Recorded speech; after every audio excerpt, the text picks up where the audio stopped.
Welcome to ParamVirChakra series.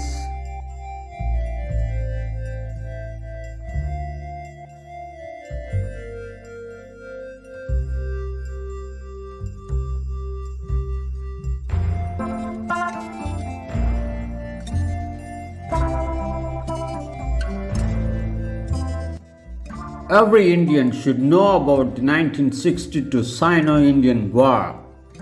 India and China did not have each other over disputed borders in the Himalayan region.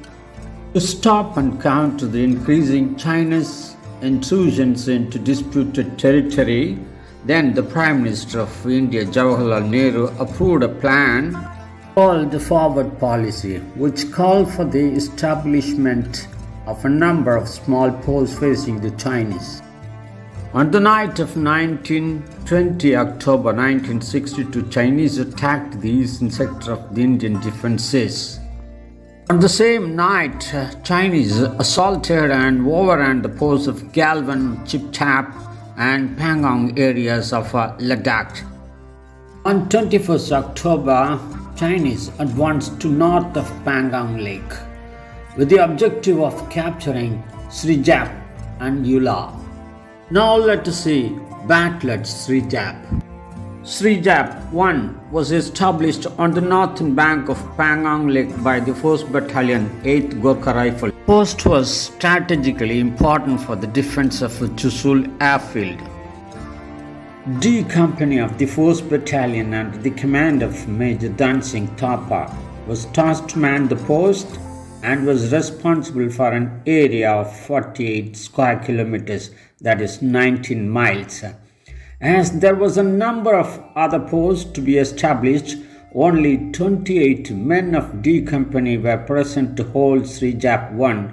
Meanwhile, the Chinese set up 3 posts around it.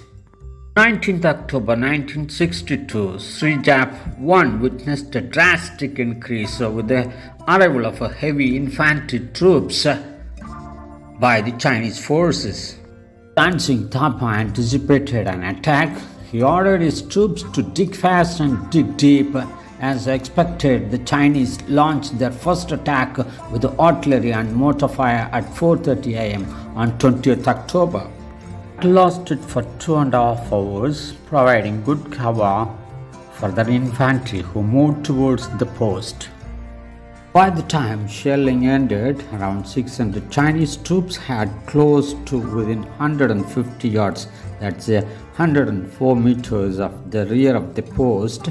On the right of the Chinese, the Gorkhas immediately started firing with light machine guns, LMG and rifles, killing a large number of Chinese. His artillery caused many casualties on the Indian side also. It also destroyed communications of D Company with the rest of the battalion.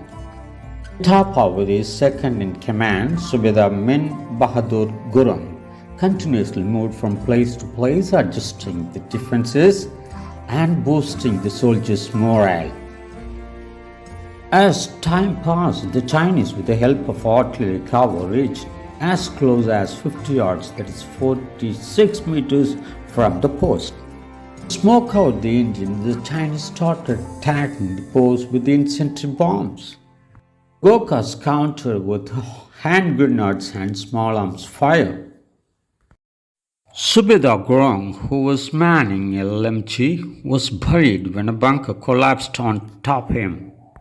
Gurung pulled himself out of the debris and recommenced LMG fire, inflicting heavy casualties among the Chinese until being eventually killed.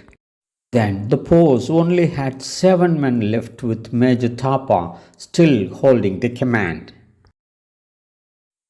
The Chinese attacked Indians third time with the heavy machine guns and rocket launchers and tanks. But the post was left with only 3 men.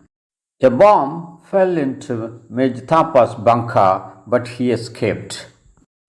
Noik Thapa reported that Srijap 1 had fallen with no survivors. It was not known until much later that Major Thapa had been taken prisoner by the Chinese. Thapa was treated poorly as a prisoner of war. Against military convention, he was forced to undergo worst punishments. His gallant actions and his efforts to motivate his men and fire, he was awarded the ParamVirChakra, and he is the seventh ParamVirChakra recipient.